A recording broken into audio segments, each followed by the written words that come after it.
भाई लड़का हो। Good morning. बैठ जाओ। ठीक है आओ। तो हाजिरी बोला हाजी हाँ सर। साहब को यहाँ है कहीं लागा थी लिखी यस सर सर। बोला हाजी बोला फलाना यस सर। ठेकाना यस सर। अमका yes sir. Chanduri. Yes sir. तो आज के जो विषय है बहुत ही अच्छा विषय है। तो आज हम पढ़ने वाले हैं स्थिति और परिस्थिति में अंतर पढ़ने वाला है। ठीक है तो सब तैयार है?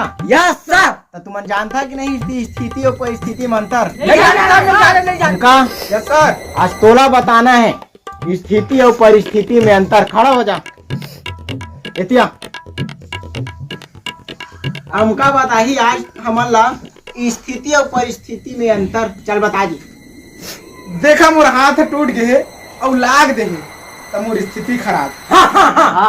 लेकिन मैं दूसरा कोई कर मदद मांगे जाऊँ और मोर मदद नहीं करे तो मोर परिस्थिति खराब है भाई। वाह आई लो कथे स्थिति और परिस्थिति में अंतर। वाह सुन ले।